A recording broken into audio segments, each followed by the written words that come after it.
Assalamualaikum warahmatullahi wabarakatuh. Alhamdulillahirabbil alamin wassalatu wassalamu asrofil anbiya'i wal mursalin wa ala alihi washabihi ajmain.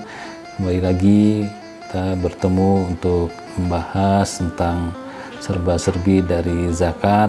Pada pertemuan lalu telah dibahas tentang bagaimana itu definisi tentang zakat dan klasifikasinya seperti apa, termasuk objek zakatnya itu seperti apa. Dan kali ini kita akan bahas tentang bagaimana itu zakat, profesi itu seperti apa, syarat-syaratnya, pendapat-pendapat dari para ulama dan dari ulama-ulama yang lainnya, termasuk komisi fatwa dan lain sebagainya gitu. Tapi sebelumnya, sebelum itu filosofi dari zakat seperti termaktub dalam Al-Quran surat At-Takasur, A'udzubillahi minasyaitonirrajim, alhaakumut takasur hatta zurtumul maqabir.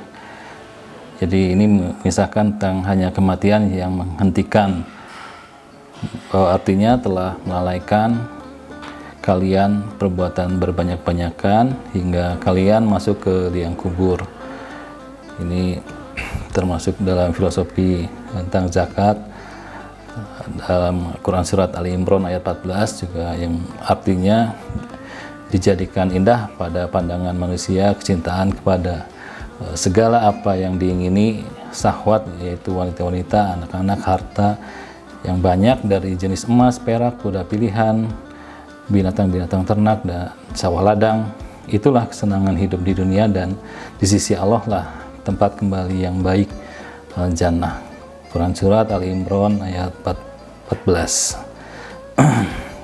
Sekarang kita menginjak pada bagaimana zakat itu terbagi. Salah satunya yaitu zakat profesi.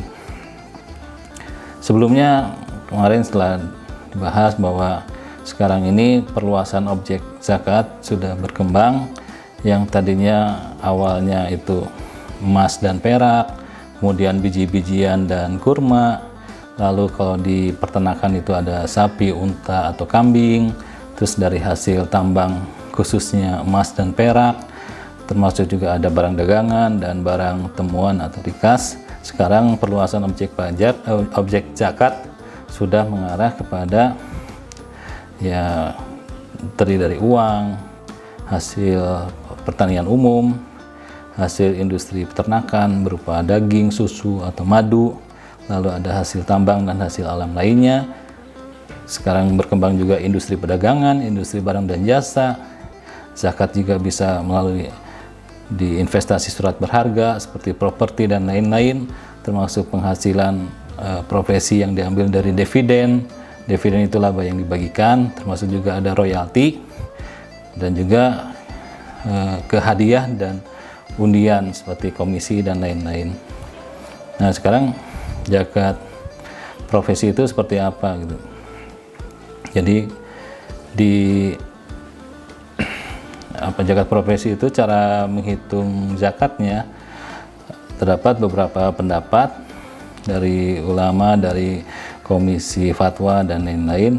Pendapat yang pertama itu menerangkan bahwa berlaku ketentuan zakat emas dan perak, di mana semua bentuk penghasilan halal itu wajib dikeluarkan zakatnya sebesar 2,5% saat mencapai nisab, ya, sekitar senilai 85 gram emas dalam 1 tahun, sehingga yang berlaku itu nisab zakat emas. Jadi yang pendapat pertama, berlaku ketentuan zakat emas dan perak, di mana semua bentuk penghasilan halal itu wajib dikeluarkan zakatnya sebesar 2,5% saat mencapai nisab. Nisab itu sekitar senilai 85 gram emas dalam 1 tahun. Dalam 1 tahun ini, sehingga yang berlaku nisab zakat emas.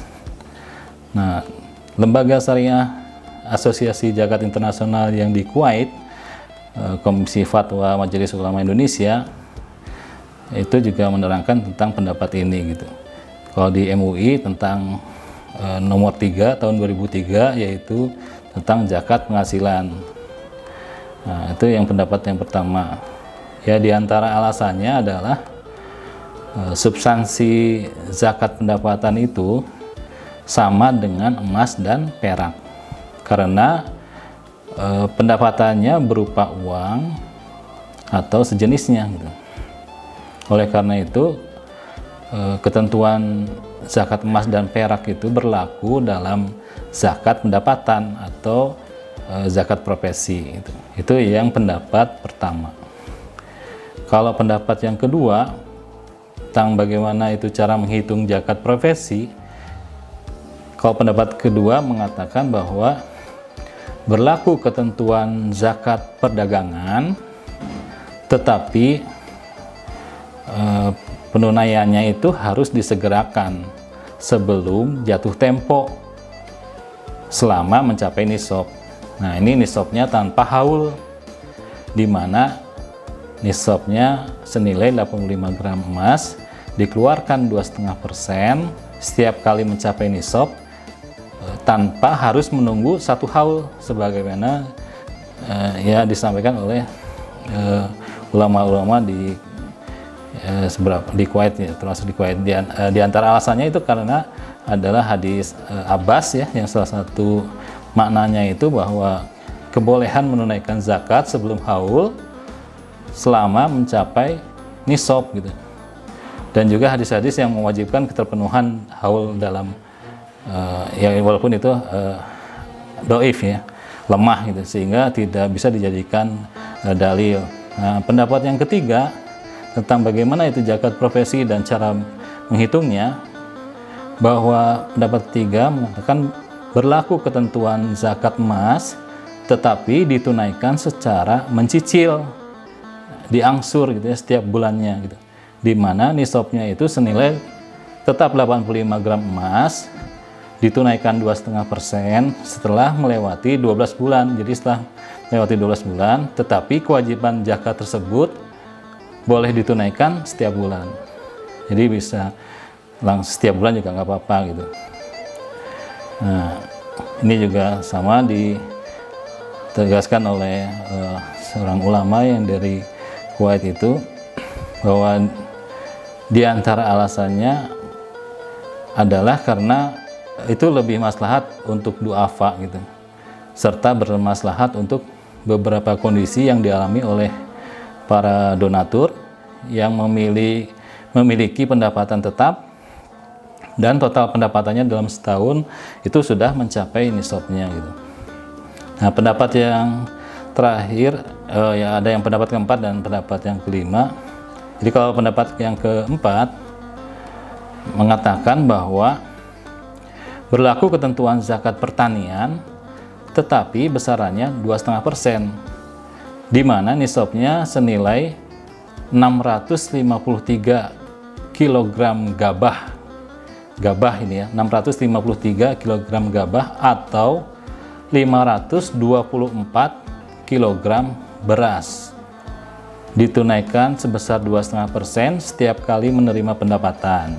Nah, pendapatan ini banyak dipraktekkan oleh lembaga sama badan amil zakat ya di Indonesia seperti itu. Di antara alasannya karena misalkan pandangan ini lebih maslahat dan bermanfaat bagi para duafa dan pada saat yang sama proporsional bagi para donatur. Ya. Jadi untuk pendapat keempat ini mengatakan bahwa berlaku ketentuan zakat pertanian itu tetapi besarannya tetap 2,5% ya, di mana nisabnya senilai tadi 653 kg gabah atau 524 kg beras. Nah, untuk yang pendapat yang kelima tentang bagaimana zakat profesi itu termasuk cara perhitungannya, bahwa pendapat kelima ini mengatakan bahwa nisabnya itu senilai 653 kg gabah atau 524 kg beras. Nah, ditunaikannya 5%. Kalau yang tadi yang pendapat keempat itu 2,5%. Kalau ini yang pendapat kelima ditunaikannya sebesar 5% setiap kali menerima pendapatan. Jadi setiap kali menerima pendapatan ya. Nah, ini menurut ulama yang dari satunya dari Kuwait itu, di antara alasannya adalah karena zakat pendapatan itu dianalogikan dengan zakat pertanian gitu, di mana pendapatan dan hasil panen itu diterima saat panen gitu, dan kedua-duanya juga diterima karena keahliannya gitu, skillnya seperti itu. Itulah 5 pendapat tentang bagaimana zakat profesi dan cara perhitungannya gitu, seperti itu sih. Ya, pendapat ulama ini lebih banyak ya dari ulama dunia lah ya. Ada yang dari Syekh Ali Qurradagi gitu ya, dan Syekh Muhammad bin Shalih Al-Utsaimin ya, dan lain-lain seperti itu, termasuk Komisi Fatwa dari Kuwait, Komisi Fatwa dari Emirat. Mungkin demikian yang bisa disampaikan. Sekali lagi, yang pembahasan sekarang tentang bagaimana itu zakat profesi dan cara perhitungannya. Demikian, wabillahi taufiq wal hidayah. Wassalamualaikum warahmatullahi wabarakatuh.